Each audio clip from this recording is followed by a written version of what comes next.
Yeah. So we played the Cleveland Cavaliers, and I mean, it's like I was saying, like we supposed to got that win. We supposed to got that W. You know what I mean?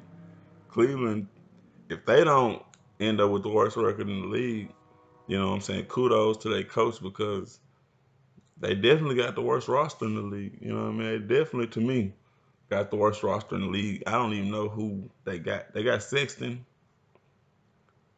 Love hurt. I think they still got Rodney Hood, but I mean Rodney Hood's a backup. You know what I mean? He's a good backup, but he's a backup. So I mean he's an underperforming good backup. I'm sorry. Either way it go. You know, we got that win. Lowry back to back 30 games, 30-point games. And you know, it's just showing, you know what I'm saying, we got our point guard back and we got our big man back. And it's like, bro, if we end up going on a run and, you know, I said I was in the tank, I'm back on the fence. I don't know if I'm in the tank. I don't know no more. Cause, you know, if we end up going on a run, cause we done got our starting point guard back, you know what I'm saying? I mean, I'm gonna feel like I told you we was gonna be good, but I didn't tell you my point guard was gonna be hurt. I didn't tell you my star player was gonna be hurt. You know what I'm saying? Now, I seen some people saying stuff about Zach LaVine being out and the defense looking better because he was out. But I hope y'all can understand that Cam Payne also didn't play. You know what I'm saying? So there you go, another guy who really struggles defensively, who just wasn't playing tonight, that night. You know what I mean? Last night. So that's a plus. You know what I mean? To me, I see that as a plus. But you know, I'm just not gonna get on that right now. Um, I do think the team is still better when Zach LaVine is out there. What I do think also is that nobody's seen this year. Nobody's seen Zach LaVine with this full team. They really haven't seen him play with Chris Dunn. But what you can count on your hand how many games they played together. You can, you know what I'm saying? It's probably about three, and not even full games that they've played together. So it's like, you know, I do notice that Chris Dunn's offense picks up when Zach isn't in the game, but I feel like that's partly because Chris Dunn views Zach LaVine as a offensive juggernaut. You know what I mean? Like, you know, he gonna go get a basket. His shot is more efficient. You know what I'm saying? He's taking a higher percentage shot. Let me give it to Zach because he's gonna more likely make the shot. But also, you know, it's just you got to get used to playing with certain guys. You know what I'm saying? It's like they say when you start playing with LeBron, when you start playing with Kobe. Zach LaVine's not Kobe, but he got that mentality. He wants to shoot. He wants to score. He's capable. You know what I'm saying? You've seen him be capable of scoring like that, and his teammates know it. So part of that is just them getting continuity, man, together, chemistry. Like they really haven't played more than 10, 20 games together. So I don't think they're a better team without Zach LaVine, and I'm excited to see them when he gets back to play with Laurie Marketing and Chris Dunn. Like, but you kind of need both because Chris Dunn sets the table, he runs the offense, and Laurie Marketing is just a weapon. You pass it to him, he scores. What I do hope Zach is able to see is kind of what we need out of him. Because what marketing does is kind of what we need Zach to do. We need you to, you know what I'm saying, find your spot, catch it and shoot it. Shoot the ball. Just shoot the ball. Don't go into a hole.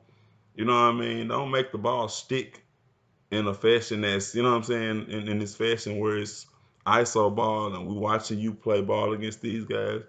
You know, that's 3, 4 times a game, max. You know what I mean? But I mean, it feels even unfair to say that to them because again, I don't think we've seen them play together. You know what I mean? And I don't think the coaches have had time to game plan them from them playing together. You know what I'm saying? Like you can't really put a game plan together when they haven't been out there playing and seeing what works with each other. So we'll see when Zach gets back. Bobby Portis is banged up too. There's a lot of injuries, man. A lot of injuries, but Sometimes it just works like that. Either way, 2 game winning streak. I want to say it's the first 2 game winning streak of the season. I think it's safe. It's safe to say that though, right? It's safe to say it's the first 2 game winning streak of the season. We're streaking. We're officially streaking. It might be the second. Either way, we officially streaking. Um, I think we got a tough game the next game. I'm not exactly sure, but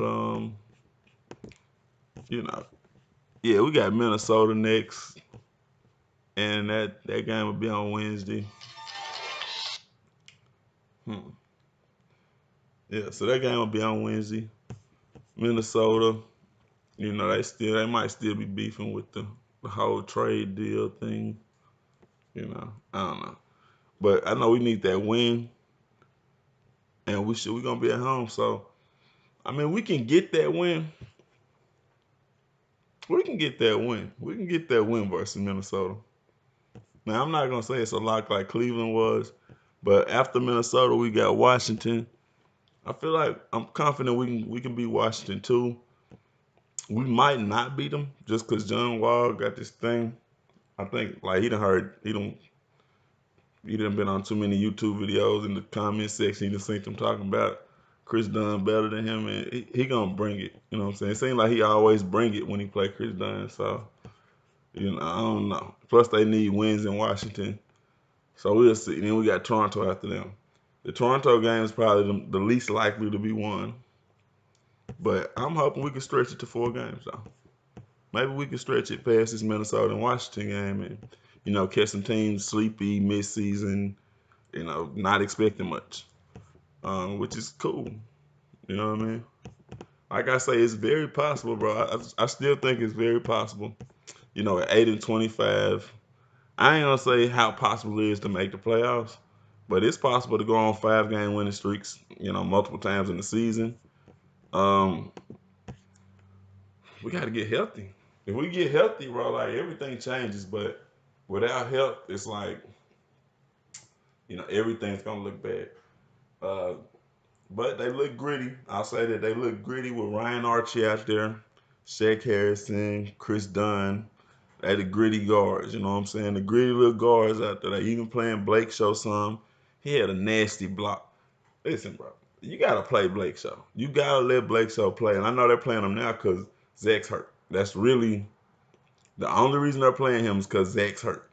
I could tell.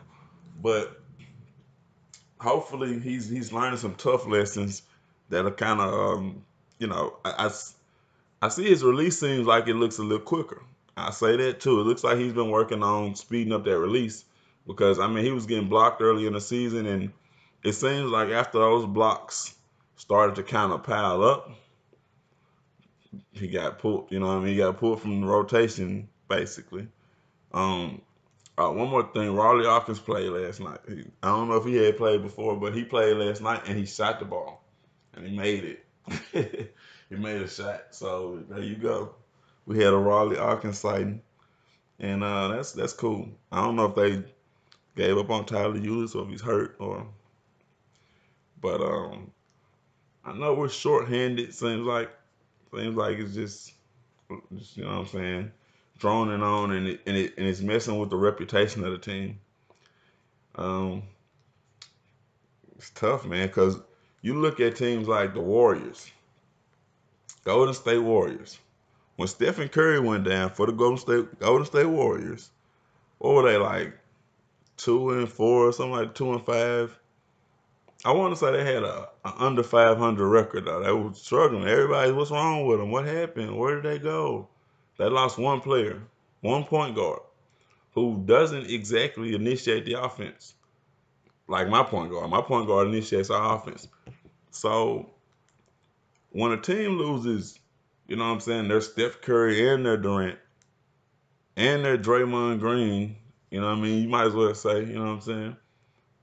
Like you lose 3 of your starting, come on, man. Seriously, if you lose 4 players out of your rotational 7, bro, and expect to still go to the playoffs, like, come on, you're not living on Earth.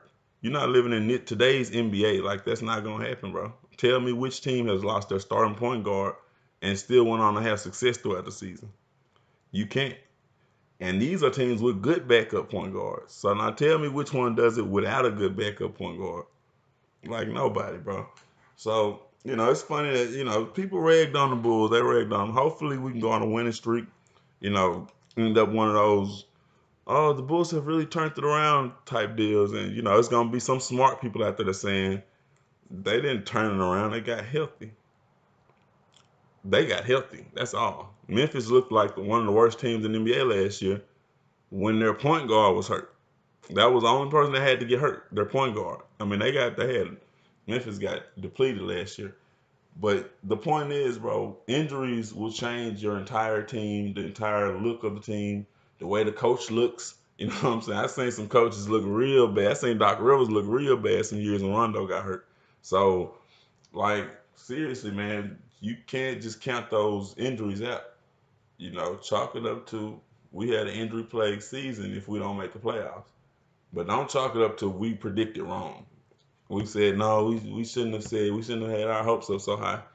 Like who's gonna hope for their point guard to get hurt the first game of the season and miss the first 20 games? You know what I'm saying? Who's hoping for that? Who's gonna hope for their starting point power forward and their backup power forward, who happen to be two of the best three players on the team? You know what I'm saying? Or two of the best four players on the team. Who's hoping for them to go out? Nobody's expecting it. So like, nah, bro, I'm not gonna sit back and be like, nah, we thought this team was different. No, this team was different. Maybe you didn't read the lines where they said they're injured. These players aren't playing. When you take players out of the lineup, all of a sudden your team becomes different, bro. I didn't expect that to be the team. I didn't expect Cameron Payne to play any minutes at all. I didn't expect Cameron Payne to play. But nevertheless, he's out there. He's getting scored on by Tony Parker and the likes, basically everybody. Missing a lot of threes, so on and so forth. Other people who you expect to be in the rotation aren't in the rotation. I mean, yeah, yeah. So if anything, mostly injuries. Because honestly, I think you could play Cameron Payne and whoever else you want to play if you got all your pieces. If you got your Chris Dunn, you know what I'm saying, your Denzel Valentine, your Bobby Portis, your Laurie Marketing, and your guys. If you've got your guys, then you should be okay. That was the assumption. You know, this may be just setting it up for a better year next year. Because even though I was a big proponent of us going to the playoffs, you know what I'm saying, 50-win season, I still feel like, I knew we weren't going too much past the first round. Second round was the max. I was maxing that second round. If Jabari became a superstar, maybe we can make the finals, but that was only because Philly's mentally a weak team. Um, so like it's no real big concern other than we got a new coach and hopefully he's not a bum. Hopefully if we replace him with enough time for our new coach to gel with our squad. Because I still think the roster is decent. You know what I mean? Especially to be so young. We're still the youngest team in the NBA. Like nobody's giving us credit for that. Still the youngest team in the NBA who was depleted with injuries. Um, Next year could be a really big year based off of this year. You know what I mean? Based off of how, guys weren't able really to play together this year. Um, just from a hunger, standpoint. Just, they're gonna be hungry to play with each other, hungry to learn. Uh, Probably might have a new addition. We might not, but we won't have to worry about the Jabari Parker saga, which I think kind of hurt the team a little bit. Just me personally, I think it hurt the team a little bit. It became its own little thing, and it's still right now its own little thing that's just there. You know what I'm saying? I wish it would have worked out. I still wish they would just let the guy get to the end of the season or something, man. Like I don't. The risk versus the reward is like, I mean, what do we just play him some If he's having a bad night defensively, take him out. But, you know, whatever. 2-game winning streak. Minnesota's next. You know, we get D Rose. I guess he's coming home, huh? Homecoming party for D Rose. I don't know about a party, but yeah, it'll be homecoming for D Rose. So let's go ahead and try to get that win. Let's go Bulls. And we might got a Jim Boylan bandwagon sighting. Need all 4 of them games, though. Got to have all 4 of them games. You know what I'm saying? I think he was really trying to get on that guy's skin, and you know what I'm saying? Just see if they. He wanted to push one of them in practice. He wanted to push them and see if they was gonna swing off, but they ain't do it. When they did it against Oklahoma City, it's like okay, we don't need long practice no more. We good. we good. Okay, I like that swing. Don't hit him. Hold up. Don't hit him. Okay, all right. Let's go Bulls, man.